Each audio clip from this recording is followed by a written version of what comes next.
Hello and welcome to True North EV, the podcast for electric vehicle enthusiasts across Canada. I'm your host, James, and today we're talking about something that combines two of my favorite things, electric vehicles and the great Canadian outdoors. We're diving into camping with EVs, and I've got some real-world experience to share with you from this past weekend's adventure to Batula Lake in Whiteshell Provincial Park here in Manitoba.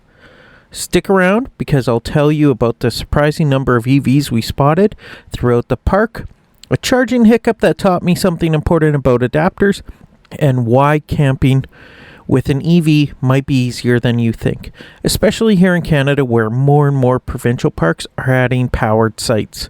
Plus, we'll talk about those exciting new electric trucks that can literally power your entire campsite. So, this past weekend, my family and I decided to test out camping with our 2016 Tesla Model X 90D. For those not familiar, the 90D has about 257 kilometers of EPA range, though real-world conditions, especially with our temperature swings, we're looking at about 200 to 220 kilometers in mixed driving. Batula Lake in Whiteshell Provincial Park is a perfect testing ground for EV camping. It's not too far from Winnipeg, but far enough to make you think about your charging strategy.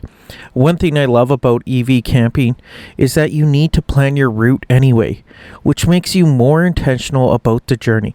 Instead of just jumping in the car and going, you're thinking about your destination, your power needs, and how the trip fits together. I knew we'd have access to a powered site, so I packed both my Tesla mobile connector with the standard 120 volt adapter and my TT30 adapter that I picked up online. And let me tell you, having options turned out to be crucial. For EV camping, your packing list doesn't change much from regular camping, but you do want to think about power management. We brought our usual camping gear, but I also made sure for backup charging options. Here's something that really surprised me and honestly made me feel pretty proud to be part of the EV community in Canada. We weren't the only ones with the electric camping idea. Throughout our time in Whiteshell, we spotted EVs all over the park. There was an older Tesla Model S that had to be pre-2016 based on the front end design, a couple of Hyundai Ioniq 5s, a Ford Mustang Mach-E at various sites around the park, and get this, right beside at Batula Lake, just around the corner from our site, there was a Chevy Bolt camping there too. There's something really cool about seeing other EV families out there enjoying the outdoors. It just goes to show you that range anxiety is becoming less of an issue, especially for camping trips within a few hours of major cities. When you see that many different electric vehicles from different manufacturers, different price points, different capabilities, all successfully camping in the same provincial park, it really drives home how far EV adoption has come in Canada. This really made me realize how the narrative around EVs and outdoor recreation is changing. 5 years ago, we might have been the only electric vehicles in the entire park. And we were. Up until basically, I think this is the first year I've seen multiple EVs camping with us. Now, we're part of a growing community of Canadian families who figured out that you don't have to choose between loving technology and loving the outdoors. Now, let's talk about the charging situation, because that is where things got interesting, and I learned something important about heat management that I think every EV camper should know. So, we got to our powered site. For those that don't know, many provincial parks now offer 30 amp service, which is that TT30 plug you see on RVs.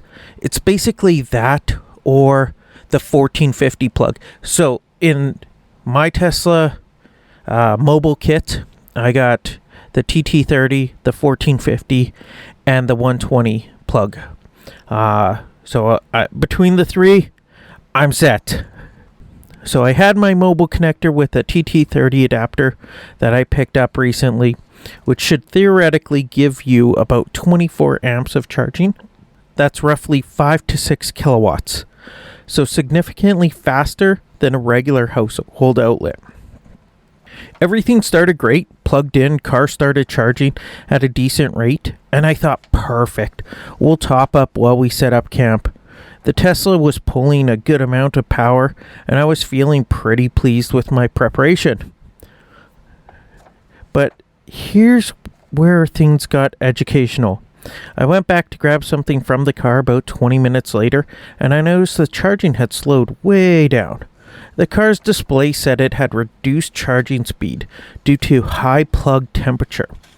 Now, this could have been a few things. Maybe the adapter connection wasn't quite right. Maybe the campground's electrical system was a bit stressed with everyone running their RVs and air conditioners. Or maybe it was just the combination of a warm day and sustained high current draw. The other thing it could also be is if, for whatever reason, one of the wires behind the plug were loose.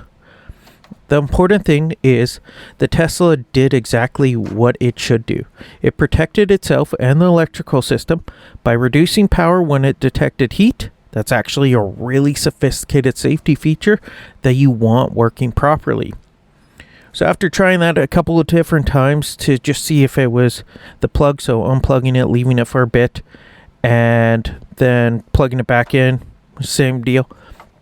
I did switch over to the standard 120 volt adapter that comes with every Tesla, plugged it right into the regular household outlet that was also available at our site.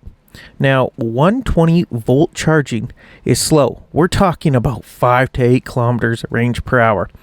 But for camping, it's actually perfect. You're there for a day or two. You're not driving much except maybe a trip into town for supplies. And it's just gently topping up your battery. Plus, no heat issues. No stress on the electric system. No stress on the electrical system. And honestly, it was kind of nice knowing the car was just quietly adding range while we enjoyed the outdoors. Sometimes the slower, steadier approach is exactly what you need.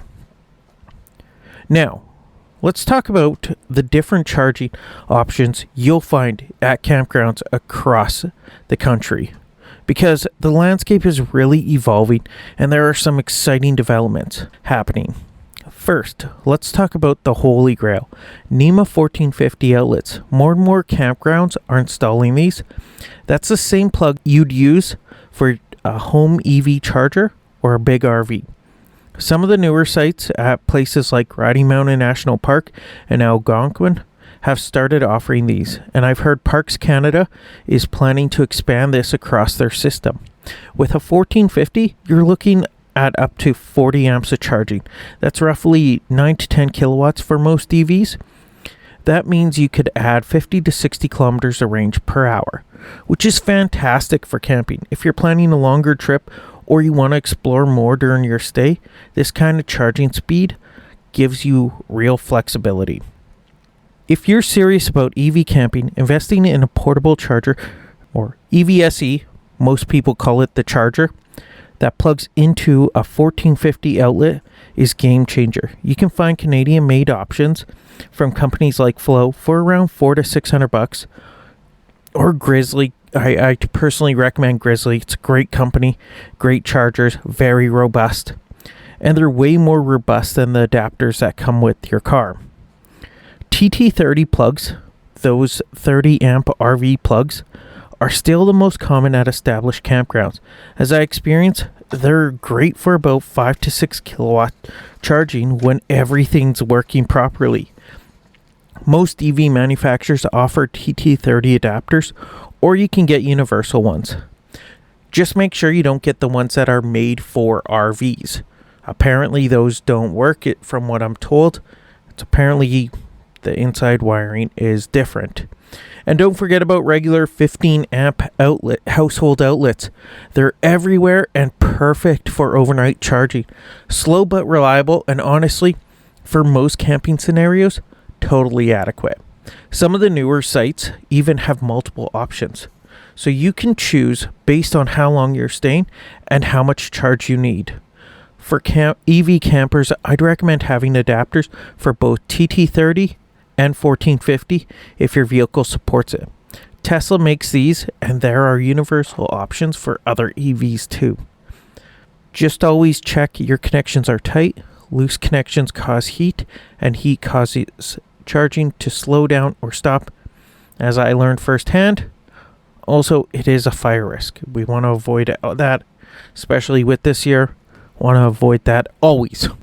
Now, the game changers, electric trucks and bi-directional power. Now, here's where things get really exciting. For the future of camping, electric pickup trucks that can actually power your campsite. We're talking about a complete game changer for how we can experience the outdoors. The Ford F-150 Lightning isn't just an electric truck. It's basically a massive portable generator on wheels. With its Pro Power on-board system, you can run your entire campsite off the truck's battery. We're talking about powering a travel trailer, running your coffee maker, electric grill, lights, even an air conditioner if you need it. The Lightning can output up to 9.6 kilowatts through multiple outlets built right into the truck. Heck, I know people that use slow cookers, microwaves. The truck does it all. For campers, this is huge because you're not dependent on campground electrical infrastructure at all. You could theoretically boondock, that's camping without hookups, for days with the right setup. Picture pulling into some remote site in Algonquin or Banff, and instead of worrying about finding electrical hookups, your truck is your electrical system. The Chevy Silverado EV has similar capabilities. Bidirectional charging that can power external devices and potentially even your home during outages. Although the F-150, I know people that have powered it also, so they both the Silverado is just massive for the battery. It's basically double the size of the F-150 battery. So using the Chevy Silverado EV during a power outage, during camping, it's hardly even a strain on it. What's really cool about these electric trucks is the concept called a vehicle to load power. The truck becomes your power source for everything, from lights to a portable fridge to charging your devices and other EVs. Here's a real-world scenario. Imagine setting up at a beautiful lakeside site with no electrical hookups, maybe somewhere in the Canadian Rockies or up in the Yukon. Your electric truck becomes your power source for everything. The Lightning has a 131 kilowatt-hour battery pack. That's enough to power an average Canadian home for about 3 days during a power outage. So imagine what it could do for a weekend camping setup. Some RV manufacturers are already designing trailers specifically to work with these electric trucks, with connection systems that let the truck power the entire trailer, and both the Lightning and Silverado EV can charge other EVs too. So if you're camping with friends who have different electric vehicles, the truck becomes a mobile charging station. Here in Canada, where we have such vast distances between services, having a mobile power source open up camping possibilities that just weren't practical before. Going up to northern Manitoba, camping along the way, it's so much easier now with a Silverado EV. Plus, with our federal and provincial incentives, the federal ones hopefully coming back very soon. They've been said that they're coming, so these trucks are becoming more accessible to families who want that camping capability. Now, whether you're driving a Tesla like us, one of those new electric trucks, or any other EV, here are some practical tips I've learned from camping. When booking sites, prioritize sites with 30 amp or 50 amp service if available. But don't skip a great camping spot just because it only has a 15 amp service. You can make it work. Sometimes the best sites are the ones without all the electrical infrastructure anyways. Canadian weather is tough on batteries, and it affects charging too. In summer heat, charging might slow down for thermal protection, just like what happened to me.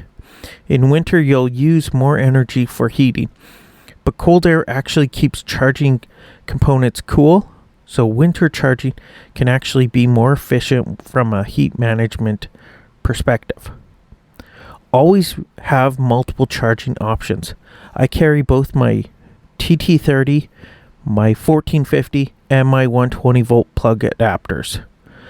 If you have an electric truck with bidirectional power, you're basically carrying a generator everywhere you go. Plan for 25 to 30% less range than rated, especially in extreme weather. But remember, you're camping, you're not in a hurry. Here's a pro tip about that heat issue I experienced. If you're using a TT30 adapter, check the connection after 15-20 minutes and make sure nothing feels warm to the touch. A tight, secure connection is crucial for safe, efficient charging. And connect with local EV groups before traveling. The Manitoba Electric Vehicle Association has great resources, and most provinces have similar organizations with local knowledge about EV-friendly campgrounds and charging options. Also remember, we camp in a tent, so if most of these plug-in sites are meant for campers or RVs, usually have a little bit of majority rocks. Heck, now a lot of tent sites even have a lot of rocks, but you might want an air mattress or a cot, something to get you up off the rocks. Now, looking ahead, I think we're just scratching the surface of what's possible with EV camping. Parks Canada and provincial park systems are really stepping up their game. I've seen plans for more 1450 outlets at campgrounds, and some parks are even considering DC fast charging stations for day use areas. BC is a classic example. The combination of government EV incentives and growing demand means we're likely to see more electrical infrastructure at campgrounds across the country. These new electric trucks are going to change camping completely. Imagine pulling up to a remote site in the Rockies with your electric Silverado or Lightning, and suddenly you have enough power to run a full RV setup for a week. For Canadian families who want to explore our incredible wilderness areas, electric trucks with power export capabilities could open up camping spots that were previously only accessible to fully self-sufficient setups. No more big loud generators stinking up the area at midnight or 11 or whatever, right? There's something really satisfying about enjoying nature while knowing your transportation isn't contributing to the emissions that threaten these beautiful places we're visiting. Silent operation means you're not disturbing wildlife or other campers. Perfect for those early morning coffee moments when you want to listen to the loons on the lake. The EV camping community in Canada is growing fast. We're seeing more organized EV camping groups, especially in BC and Ontario, and I expect they'll spread across the country. One thing that's uniquely Canadian, our temperature swings mean your EV might charge differently at 6 a.m. when it's 10 degrees Celsius versus 2 p.m. when it's 25 or 30. This summer seems to be a lot of 30s. The car's thermal management system is always working to keep things in the optimal range. For winter camping, yes, some of us crazy Canadians do that. Remember that battery performance drops in cold weather, but charging equipment actually benefits from the cooler temperatures. Now, before we wrap up, I want to remind everyone about the Manitoba Electric Vehicle Association. They're doing amazing work promoting EV adoption here in Manitoba. Check them out at manitobaev.ca. And if you're on social media, you can find True North EV on Facebook at True North EV, or shoot me an email at truenorthevpodcast@gmail.com with your own EV camping stories. I'd love to hear them. Also, a reminder, coming up September 13th, Manitoba Electric Vehicle Association is having their EV Fest at IKEA here in Winnipeg, Manitoba. It's going to be awesome. Come check us out. And yeah, And speaking of amazing EV content, you absolutely need to go check out Bodhi's podcast, Kilowatt. This guy, he knows what he's talking about. He's way smarter than me, so go check him out. And before you go, if you enjoyed this episode, please subscribe wherever you get your podcasts and leave us a review. It really helps other EV enthusiasts find our show. And if you have a topic you'd like us to cover, send us your suggestions. This show is for you. Thanks for listening to True North EV. I'm James, and I'll talk to you next time.